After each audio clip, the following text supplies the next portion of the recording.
Assalamualaikum warahmatullahi wabarakatuh. Selamat siang dan selamat sejahtera bagi kita sekalian. Kali ini Perdosi Cabang Medan menampilkan salah satu narasumber dari gugus tugas provinsi, yaitu Dr. Restuti Hidayani Saragi, SPPD KPTI Finasim MHKes. Selamat siang Dr. Restuti. Selamat siang Abanda Profesor Kiki Ngritarwan, Profesor Dr. Kiki Ngritarwan SPS konsultan. Ya. Harus lengkapnya. Makasih ya. Jadi begini Kak Restuti, sekarang kita dari Perdosi Cabang Medan mengadakan podcast yang berjudul Vaksinasi COVID-19 pada Komorbid dan Penyintas. Jadi kami minta waktu dan kesediaannya. Yang pertama, kita ketahui bahwa COVID-19 ini memberikan dampak yang sangat bermakna bagi seluruh dunia dan berbagai aspek. Kalau kita lihat akhir-akhir ini memang cenderung menurun, ya. Tetapi kalau dilihat dari persentasenya masih meningkat. Ya. Pertanyaannya, ada yang mempengaruhi dalam hal penurunan sistem imunitas. Apa sajakah yang menyebabkan penurunan sistem imunitas bagi seseorang yang penyintas COVID-19 ini? Baik, terima kasih Prof. Kalau kita berbicara tentang sistem imun, artinya kekebalan tubuh secara umum, semua manusia diberikan Tuhan yang Maha Kuasa, sistem imun yang ibaratnya adalah tentara tubuh kita. Kalau ada musuh serangan masuk itu dalam hal ini karena kita berbicara tentang COVID-19 berarti adalah virus penyebab COVID, yaitu SARS-CoV-2. Pada orang secara biasa, pada saya, pada Prof. Kiking, pada sahabat-sahabat semua, ada atau bisa terjadi beberapa kondisi yang mengakibatkan penurunan daya tahan, seperti contohnya yang simpel saja, kelelahan, ya. Kalau kita forsir bekerja, ya, masih kayak Prof. Kiking nih pasiennya rame gitu ya dari pagi sampai malam, nah itu kelelahan, jadi bisa sistem imun turun. Kemudian kondisi-kondisi komorbid yang hari ini juga kita akan bicarakan. Kondisi-kondisi komorbid atau penyakit penyerta juga ternyata mengakibatkan sistem imun itu akan turun secara general, ya. Atau juga kondisi-kondisi khusus, ada penyakit autoimun namanya yang memang sistem imunnya itu tidak seperti normal, ya, penyakit autoimun, atau juga penyakit penurunan imun yang didapat seperti HIV dan lain sebagainya. Nah, kalau tadi terkait bagaimana penurunan imun pada seseorang yang penyintas COVID begitu ya, Prof, ya. Penyintas COVID berarti mungkin yang sudah terkena, yang sudah pernah terinfeksi. Nah, berarti kita harus bicara dulu tentang bagaimana terbentuknya imunitas beliau gitu ya, imunitas yang penyintas COVID. Nah, antibodi atau analoginya tentara tubuh yang akan terbentuk perlu waktu begitu orang terinfeksi virus ya SARS-CoV-2, maka dia butuh waktu 1 sampai 3 minggu. 1 sampai 3 ya, minggu. Untuk tubuhnya membentuk antibodi. Antibodi ini juga secara ilmu ada bermacam-macam.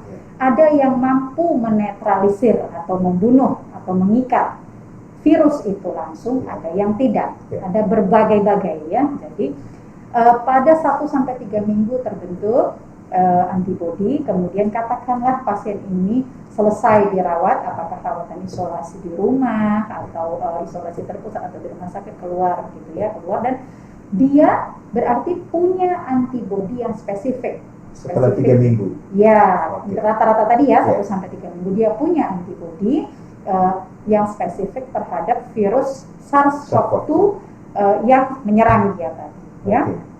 Tapi kita tahu bahwa berdasarkan penelitian bukan hanya terhadap SARS-CoV-2, juga virus-virus corona yang lain. Kita tahu ada SARS-CoV yang pertama, ya, ada MERS-CoV, itu memang punya batasan. Nah, bagaimana batasan atau durasi bertahannya? Kan itu pertanyaannya. Kok bisa turun? Iya, memang dia tidak bersifat permanen.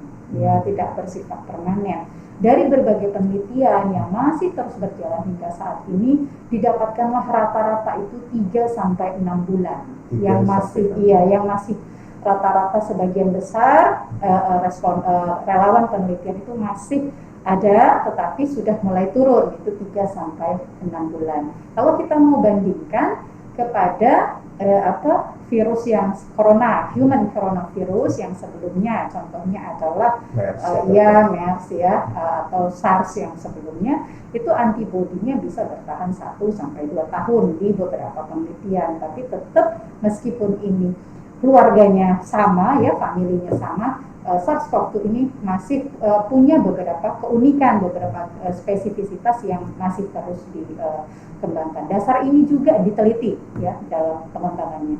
Dasar ini juga lah Prof yang mengakibatkan bahwa diambil keputusan oleh para ahli yang diadopsi oleh Kemenkes bahwa awalnya dulu program vaksinasi kan yang sudah pernah terinfeksi COVID belum dulu kan gitu bahasanya, karena keterbatasan ya, dan menunggu juga rekomendasi bagaimana. Ternyata yang berikutnya bisa dengan syarat sudah lebih dari 3 bulan. Kok 3 bulan? Yaitu rata-rata tadi 3 sampai 6 bulan mulailah kadar antibodi pada penyintas itu mulai turun begitu. Oke. Jadi kalau melihat dari data-data yang Dr. Restuti ceritakan 3 bulan, saat ini kita memang bagi orang-orang yang penderita sudah terkena ya, apakah dia DM dengan SARS-CoV-2, apakah hipertensi dengan SARS-CoV-2 atau stroke dengan SARS-CoV-2, memang dia dilakukan vaksinasi ulang setelah 3 bulan. Nah, setelah dia 3 bulan itu dilakukan vaksinasi pertama, berapa lama pula nanti daya tahannya, antibodinya itu terbentuk lagi? Baik. Kalau untuk ini sebenarnya secara umum penelitian kembali ya, bicaranya ya penelitian kembali. Suntikan pertama hari 0 ya kan. Kemudian kalau untuk 18 sampai 59 tahun itu ada 2 alternatif ya. Suntikan keduanya boleh di hari ke-14 atau di hari ke-28. Terserah mana yang available kan gitu. Kalau untuk lansia 0 dan 28. Sebenarnya di hari ke-14 ya, artinya kalau kita pakailah 028 lah kita sebut ya, 028 di hari ke-14 itu sebetulnya sudah mulai terbentuk, sudah mulai ya, menuju hari ke-14 sudah mulai terbentuk, tapi ada yang optimal, ada yang belum, berbeda-beda tergantung respon individual. Nah, di hari yang sebenarnya puncak, bukan di hari ya, puncak dari apa namanya, yang tadi saya bilang 14 itu setelah suntikan pertama, maksudnya setelah suntikan pertama itu dia mulai, tapi belum optimal ya. Nah, 28 hari Prof setelah suntikan kedua, apakah dia suntikan keduanya hari ke-14 atau suntikan keduanya hari ke-28, itulah secara penelitian itu mencapai kadar yang puncak. Berarti setelah dia tersitas 3 bulan, optimal 28 hari baru optimal ya? Iya, misalnya saya tanggal 1, kemudian hari ke-28, misalnya tanggal 29, berarti ya kan 28 hari dari tanggal 29, kalau kita mau membuktikan apakah terbentuk antibodi. Tapi itulah ya, sekarang anti SARS-CoV-2 kuantitatif ya? Iya, ya? Iya, tetapi itu juga boleh dong kita singgung sedikit, menarik ini untuk ini ya. Boleh. Jadi ya boleh ya kita boleh. Ya. Mungkin pertanyaannya ngapain sih dicek? Cek ulang, kenapa dicek ulang? Apakah wajib apa tidak? Gitu. Jawabannya nggak wajib.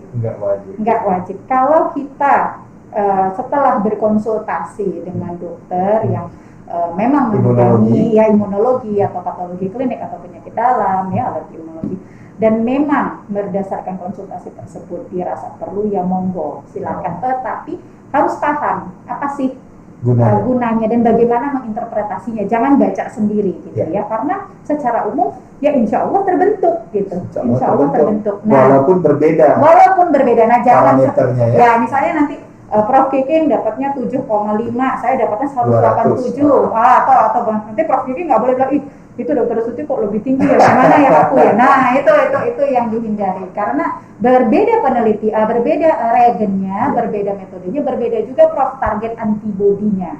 Berbeda target antibodinya. Kalau kuantitatif yang Prof sampaikan tadi ECLIA itu targetnya adalah S ya, spike protein ya, antibodi yang dapat dia berkembang yang 132 dan itu cut off itu untuk plasma konvalesen, untuk terapi, bukan untuk yang vaksinasi ya. Jadi itu dulu apa tujuannya, konsultasikan dengan dokter Anda. Jangan nanti Udah tes, mandiri, bacanya sendiri, nggak konsultasi, bingung, galau gitu. Jadi enggak. Makasih Dr. Restuti. Jadi cukup menarik ya. Jadi kalau memang Anda sudah tersintas, nggak usah takut untuk melakukan vaksinasi. Nah ini ada lagi Dr. Restuti. MERS dengan COVID ini kan mirip-mirip, Ya. melibatkan sistem pernapasan. Apa sih bedanya?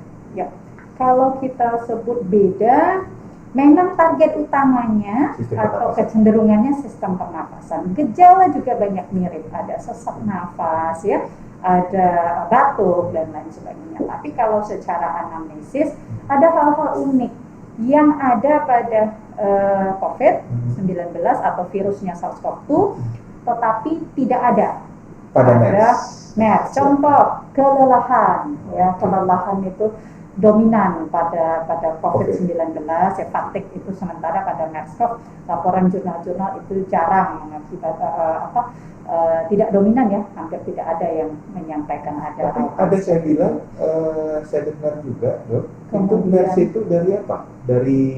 Bukan dari kelelawar, dari apa namanya? Unta. Jerapah unta. Unta, Iya. iya betul, perantaranya Ya. perantaranya, Perantara. hostnya iya unta. Itu mungkin salah satu bedanya juga. Kan? Iya, maka kalau dari tadi gejala seperti itu, kemudian yang khas juga lagi kan ada anosmia Anosmia. ya, pada COVID nggak ada pada ini. Kemudian sakit kepala, nyeri kepala itu dominan di COVID, sering seperti itu, di MERS nggak ada. Dari riwayat atau anamnesis ya, wawancara menyatakan itu juga kalau yang khas itu MERS-CoV ada biasanya riwayat kontak dengan unta gitu ya. Makanya dulu sering kalau kita ingat tuh kan kasus pertama itu tahun 2012 di Arab Jordania, Jordania, ya, ya? Timur Tengah ya, di Jordania, kemudian merebak di Timur Tengah, kemudian Korea Selatan juga kena ya.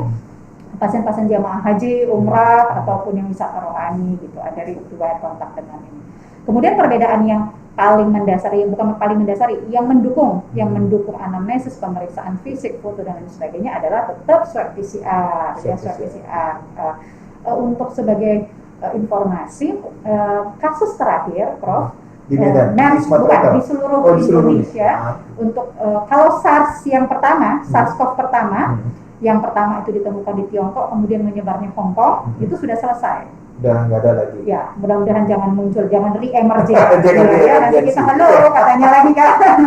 Itu sudah close, mudah-mudahan close benar ya, Oke. tutup benar. Tapi kalau MERS-CoV-2, MERS-nya aja. MERS-nya, Ya. MERS-CoV itu pada 28 Maret 2020. Itu masih ada, 2020. iya masih ada satu laporan. Itu di Timur Tengah. Ya, di Timur Tengah, 28 Maret. Di Indonesia belum ada, Dok? Di Indonesia tidak ada. Ya. Terima kasih, Dok. Terus vaksinasinya sama, Dok?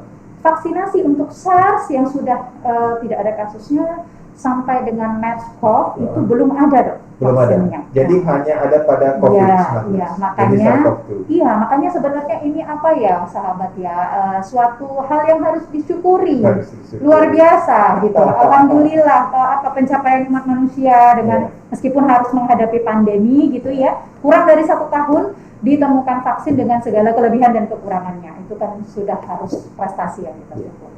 Terima kasih, Dr. Restuti.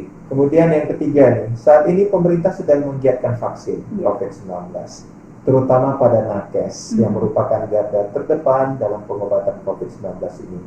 Mohon penjelasan, Dr. Restuti. Jenis-jenis vaksin apa saja yang tersedia? Oke, yang tersedia ya, Prof. Berarti kalau yang tersedia yang sudah masuk ke Indonesia, tentu yang pertama vaksin yang kita kenal dengan Sinovac. Sinovac sebenarnya perusahaannya itu, Prof. Nama vaksinnya CoronaVac, ya. CoronaVac. Iya, Sinovac itu adalah perusahaan swastanya. Ya, kalau negerinya kayak kita Bio Farma gitu, iya kan, memangnya BUMN-nya itu namanya Sinovac. Itu nanti yang akan datang, ya. Sinovac itu nama perusahaannya, vaksinnya CoronaVac, jadi jangan bingung. Itu satu. Yang kedua adalah AstraZeneca yang datang itu melalui mekanisme Gavi _COVAX. Apa itu? Itu adalah aliansi seluruh negara di dunia di bawah WHO yang bertujuan untuk memastikan agar dalam persaingan global mendapatkan vaksin tidak hanya negara-negara yang mampu, yang kaya, yang punya sumber daya, duit bahasa ininya ya, ataupun punya diplomasi yang hanya mendapatkan vaksin. Kenapa? Karena itu tidak adil, itu egois. Kita nggak, namanya pandemi. Jadi nggak bisa Indonesia beres, Rusia beres, Afrika nggak beres, nggak bisa. Itu akan akan nggak selesai-selesai kita. Jadi mekanisme Gavi atau COVAX ini intinya membagi, Prof, membagi semua berapa ya sekarang negara 196 atau 200 196 negara harus mendapatkan bagiannya. Nah, jenis-jenis vaksinnya apa? Bisa macam-macam sesuai Tapi namanya. itu bukan live attenuated atau non attenuated? Adenovirus ya. Adenovirus. Ya, Berbeda dengan ya, yang Sinovac berbeda, ya. berbeda. Kalau Sinovac itu kan dia apa namanya? Live non attenuated. Yang dilemahkan. Inactivated. Bukan Inactivated. live ya, inactivated. Inactivated Ya, kalau Pfizer, Moderna, dia adalah mRNA. mRNA ya. Kalau dilihat dari beberapa penelitian, karena dokter di gugus tugas, mana yang lebih baik, Pak? Kalau bicara lebih baik, saat ini kita tidak bisa menyampaikan lebih baik apa tidak gitu. Dalam kalau kacamata ilmiah yang menjadi standar adalah efikasi. Efikasi. Beda efikasi, beda efektivitas. Nah, ini dulu jangan salah. Kalau ditanya, misalnya Prof Kiki nanya saya, Dokter Tuti, mana yang paling efektif? Atau dalam bahasa lain, berapa persentase efektivitas Sinovac? Nggak bisa jawab. Iya. Karena efektivitas adalah khasiat di dunia nyata. Efikasi adalah khasiat di dalam penelitian. Kalau di dunia nyata gimana bisa ngitung? Wong vaksinasinya aja belum selesai di seluruh dunia. Gitu. Tapi kalau khasiat di dalam penelitian itu WHO sudah bilang ketok palu. Mau merek apapun vaksin COVID-19 ya harus melewati batas 50%. Nah, Sinovac 65,3, AstraZeneca dia bervariasi ada 84, ada 70%. Itu sudah di atas 50%. Berarti efektifkah? Belum tahu. Tapi apakah dia berkhasiat di dalam penelitian belum selesai. Dalam penelitian sudah dong, kan fase 3. Karena kan emergensi ya. Kan EUA ceritanya. Kita ngomong lagi tuh. Emergency Use Authorization. Nah, kalau ditunggu sampai selesai, itu namanya bukan darurat, Prof. Lama nunggunya. Jadi berkhasiat sudah dibuktikankah berkhasiat? Iya, dalam setting penelitian. Bicara Sinovac 65,3. Berarti dia interpretasinya adalah orang yang divaksin dengan Sinovac akan 2,5 sampai 3 kali ya lebih terlindungi dibanding dengan yang tidak atau sebaliknya. Gitu. Terus Dok, ini cukup menarik ini ya. Ada lagi dikatakan vaksin Nusantara. Ya. Dokter Stuti ya. Vaksin merah putih, Pak. Iya, vaksin merah putih ya. Benar. Jadi ini uji klinis fase 3. Ini mau penjelasannya.